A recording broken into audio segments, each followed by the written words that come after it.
Bonjour à tous, c'est Alexandre. Alors aujourd'hui on va voir le livre Thoth de Thoth, Les Tables d'Émeraude. Alors tablette 7, les 7 seigneurs. Alors c'est les fameux seigneurs qu'allait voir Thoth et qui lui ont beaucoup enseigné. Alors on lui explique qu'il faut savoir se laisser nourrir de la lumière de nos frères de lumière, ceux qui viennent nous enseigner. Alors je prends un exemple, ça peut être Jésus dans la religion catholique, mais il y en a aussi d'autres dans d'autres religions, ça peut être Bouddha, etc.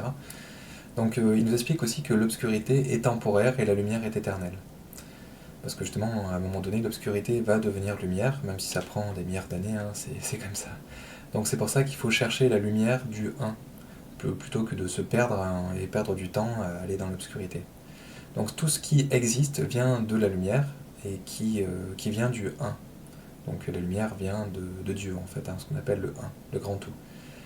À chaque réussite, il y a un nouvel objectif d'évolution. Donc ça, c'est ce que nous expliquent aussi les guides au travers de la médiumnité. C'est que à chaque fois qu'on a une épreuve, c'est fait pour nous faire grandir et aussi pour nous apprendre une expérience nouvelle.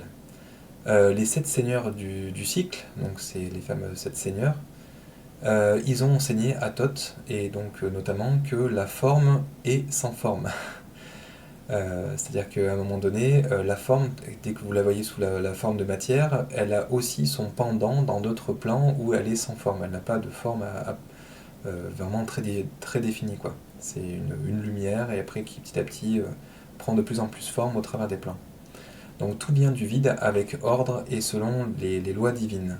C'est-à-dire qu'à un moment donné, tout a été créé et vient de certaines règles qu'a pu mettre en place le grand tout, pour qu'à un moment donné, justement, on puisse le rejoindre. Donc on explique aussi que chaque âme grandit et a son rôle, et tout est fait pour qu'à un moment donné, nous nous réunissions tous avec le tout. On nous explique aussi que chacun s'équilibrera dans le tout. C'est-à-dire qu'on est tous un peu comme des notes de musique, c'est-à-dire on est tous, on va dire, un peu particuliers. On est extrêmement nombreux en termes d'âme, de conscience, de forme de conscience. Mais une fois qu'on sera tous réunis dans le grand tout, on va tous s'équilibrer et redevenir le grand tout, comme a été imaginé et selon le plan qui a été dessiné à la base.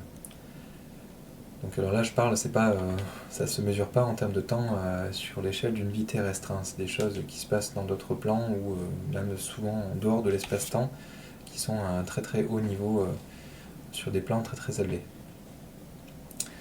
On nous explique aussi que les maîtres, ils se sont pas incarnés, ils ne peuvent pas mourir, parce que justement, ils sont sur d'autres plans et ils nous aident de là-haut.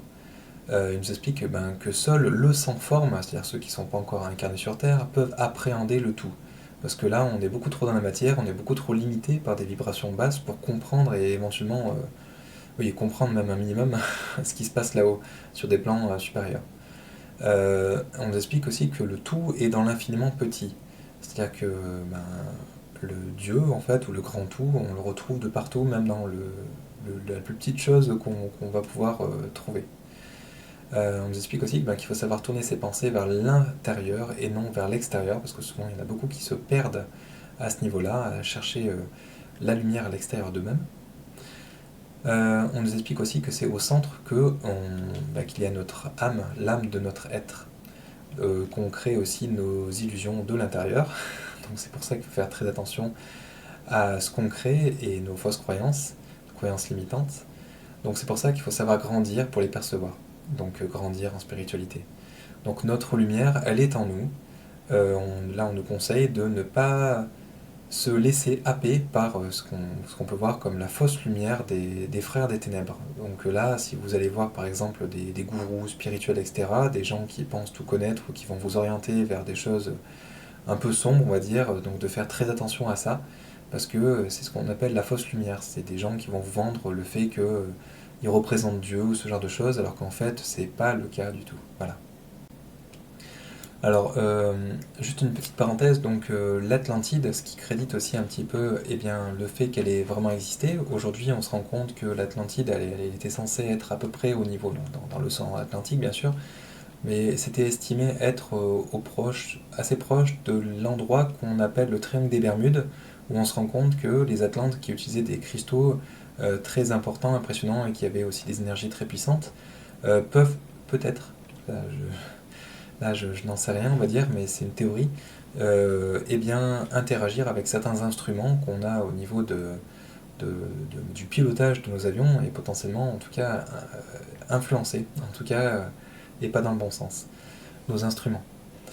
Alors là, on arrive sur la tablette 8 qui s'appelle Le Serpent et l'Atlantide. Alors pourquoi? C'est parce qu'on nous parle d'êtres qui avaient des têtes de serpent et qui représentent un petit peu des êtres qui venaient des mondes des ténèbres lors de la période de l'Atlantide. Alors on nous explique ainsi rapidement, ou rappelle, hein, qu'il y a 7 dimensions où nous avons un corps. Après, je dis pas qu'il n'y a pas d'autres corps, mais d'autres dimensions, pardon, mais c'est pas des dimensions où nous avons un corps, on va dire. On nous explique aussi que la non-matière précède la matière, c'est-à-dire qu'on a des corps mais qui précèdent la matière et qui ne sont pas faits de matière. Et c'est dans la non-matière qu'on pourra retrouver le 1, la lumière. Donc à l'époque, là on nous rappelle un petit peu le contexte, hein, c'est à l'époque de l'Atlantide, on nous explique qu'il y avait certains êtres qui ont invoqué des êtres des ténèbres. Donc ces fameux êtres des ténèbres, ils ont pu à ce moment-là s'incorporer dans des corps humains et avec leur propre magie sombre, ils ont pu prendre l'apparence de certains chefs de royaumes et ils ont pu conduire ces fameux royaumes à leur perte. Alors pourquoi? Tout simplement parce que c'était des êtres qui voulaient prendre la place des humains. Ils voulaient conduire les hommes à leur perte pour ensuite régner sur Terre. Seuls à l'époque de l'Atlantide, des mages blancs pouvaient faire tomber leur masque et afficher leur vraie tête, leur tête qui avait une forme un peu de serpent, donc un peu reptilienne quoi. Donc ces fameux êtres voulaient prendre la place des hommes et ils ont été chassés à l'époque, hein, mais ils peuvent revenir. Pourquoi? Parce que à l'époque où ils ont fait des rituels de magie noire qui étaient très poussés, ils ont pu créer des passages qui étaient créés donc du coup à l'époque de l'Atlantide sur Terre, et donc à certaines périodes, ces passages peuvent encore être empruntés par des êtres des ténèbres. Donc on nous explique aussi que, ça c'est par rapport aux expériences de Thoth lorsqu'il voyage sur d'autres plans, qu'en voulant voyager dans le temps, notamment, on va tomber sur des êtres, des gardiens, on va dire, qui empêchent de voyager dans le temps. Alors c'est pas voyager dans le temps sur le plan physique, hein, c'est sûrement sur d'autres plans.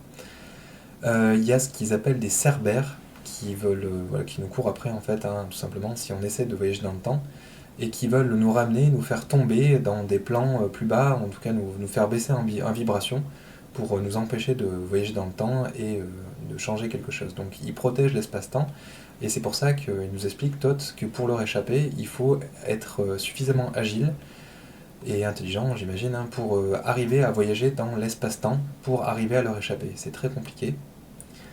Et donc, voilà, ils protègent, ces fameux cerbères, les fondements de l'univers. Alors ensuite, la tablette 9, qui s'intitule « Chasser les ténèbres ». Alors, on nous explique qu'il faut savoir travailler et persévérer pour devenir une lumière du monde. Alors, pour ceci, il faut savoir monter sa vibration à un niveau de fusion avec le tout.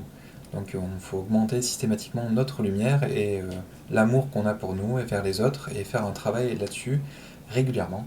Donc pour ceci, on nous explique déjà bien sûr le fondement, et il faut commencer par ça, c'est se détacher du monde des ténèbres qui est présent également sur Terre et qui nous entoure. Et que c'était notre lumière qui se reflète de partout. Donc effectivement, c'est-à-dire que si vous voyez tout en noir, tout sera noir autour de vous. Si vous voyez que ce monde est merveilleux, vous allez le voir comme un monde merveilleux. L'homme est emprisonné par des croyances limitantes, et se libérer, c'est circuler autour des idées. C'est-à-dire que lorsque vous allez vous libérer de vos croyances limitantes, lorsque vous allez entendre un sujet ou autre, vous allez avoir un certain détachement et qui va vous permettre de ne pas aller à l'encontre, on va dire, des idées des autres, mais tout simplement on va donner des idées nouvelles ou un autre chemin. Voilà, ça permet de contourner un peu certaines choses et de rester dans une certaine forme de vérité de ce qu'on est et sans aller à l'encontre de l'autre. Donc on nous explique aussi qu'on peut voyager dans l'astral et se libérer de son corps physique, et que l'espace, c'est ce qu'il a pu voir lorsqu'il faisait des sorties astrales, qu'il n'était pas infini. On le voit en sortie de corps, en fait nous ne sommes que esprit et pensée. Donc Thoth a voyagé hors de l'espace-temps et il a pu se rendre compte qu'il y avait 9 dimensions avec 9 sous-dimensions par dimension. Donc ça ne veut pas forcément dire que dans chaque dimension on a un corps, hein. Il y a des dimensions qui sont encore supérieures, où voilà, c'est la lumière, c'est Dieu, c'est le grand tout, etc. Donc la conscience, il nous explique qu'elle existe de partout, et que le savoir peut être caché, mais il sera toujours présent. Donc on peut vivre en soi, au sein de nous-mêmes, hein, mais le corps nous limite et amène à la servitude. Et on revit pleinement à la mort. Ça, c'est de son expérience. Donc on vient de la lumière et non de la terre, hein. C'est un rappel, c'est-à-dire qu'on n'est pas notre corps, mais on vient de là-haut, hein. Et en le cherchant et en cherchant, en le sachant et en le cherchant, on peut se libérer de nos chaînes. On explique aussi que nous sommes des soleils et non les ténèbres. La lumière, elle est source de tout et nous en sommes issus. Pour redevenir la lumière, eh bien, il faut savoir équilibrer et ordonner sa vie et aussi apaiser nos émotions. Il faut savoir vraiment avoir une pleine maîtrise de soi, de ses émotions, et être dans une forme d'équilibre. C'est un petit peu ce que disait aussi Bouddha. C'est-à-dire qu'il faut être pas dans le trop ou dans le pas assez, il faut savoir trouver un juste milieu. Donc il nous explique aussi qu'il faut savoir toujours, et ça c'est dans ce qu'il nous a expliqué un peu au début, augmenter sa lumière, toujours travailler pour être le plus lumineux possible. Ensuite, on nous explique aussi bien que historiquement, et c'est ce qu'on a pu voir aussi à la création de ce qu'il en sait, c'est que l'ordre vient du chaos. C'est-à-dire qu'au début, tout est chaos, et c'est à partir de là qu'on crée une certaine forme, certaines règles, etc., et que la lumière a pu émerger du chaos. Donc merci de nous avoir suivis, merci de nous laisser un pouce bleu, et merci de vous abonner si vous voulez être informé de nos prochaines vidéos. A bientôt, au revoir.